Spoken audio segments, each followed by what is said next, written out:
everybody. This is going to be a quick periscope on the first of my 5-step warm-up process. This is what I do with my students every day. This is what I do for myself every time I am about to sing. So here we go.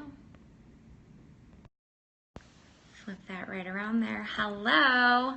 See, I've got a couple people joining me. I noticed last time I didn't have comments turned on my screen for some reason. So if you're commenting and I'm not answering you, I'm sorry. I have no idea. Periscope is a new thing to me to be on the broadcasting side, and I have no idea why that would be a thing. I see people's notifications popping up. Oh, hi. Nice to see you. Nice to see so many people. So many 2 people. Oh, so many 1 persons. That's okay. Super fun to be on here. Anyway, I'm going to do a quick scope just on the first of my 5-step warm-up process.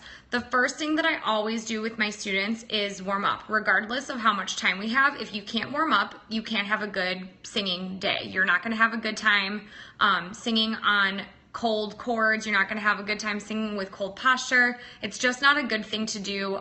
It doesn't help you to think about your technique and make intelligent choices when you are singing in order to sing correctly. So the first step is posture. And what I usually do for my students is just give them a quick stretch. I'm in my yoga clothes already, so I'm going to move my chair over so you can kind of see a little bit what I usually do.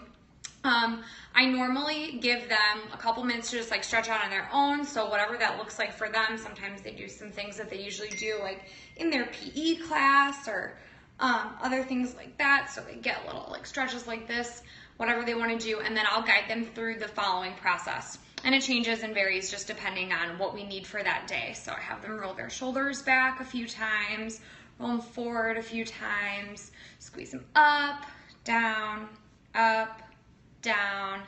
Sometimes we stretch over, just kind of lengthening the back, and I usually have them hold it a little bit longer. I'm just being quick for video time's sake. The next thing that I usually have them do is stretch out their neck a little bit. It's really important to be gentle with yourself when you're doing this, and so we do like ear to shoulder with a little pressure from your same side hand, same side here. Then I have them do chin to chest, where they give a little pressure on the back of the neck.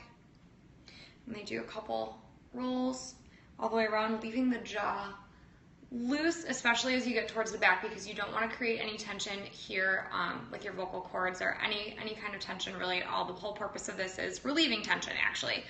Some other things that I like to do with them, they give themselves little massages, sometimes kind of help loosen up the neck area. And we do some chest openers, so grabbing your hands behind the back, opening up the chest. I also sometimes have them do like a forward fold type of a thing, and then they can roll up and extend their vertebrae, kind of stack them one on top of another, and then gradually roll up their head as well. So you can just kind of have them finish up here by rolling your shoulders back. And then I like to have them put a hand here. I'll turn the camera down so you can see. I don't know if it's going to let me go any further down. Maybe I can get taller.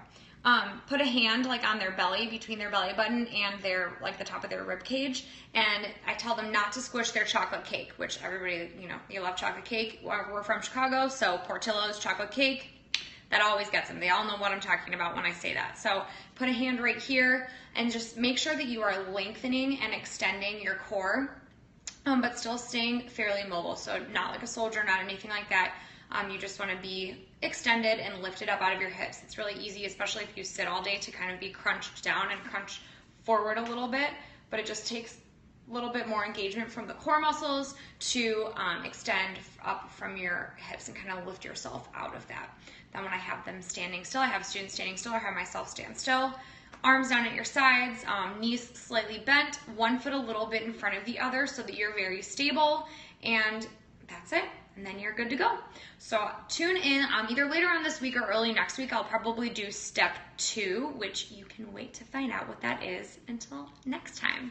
Have a great day, everybody. Looking forward to connecting with more of you in the future.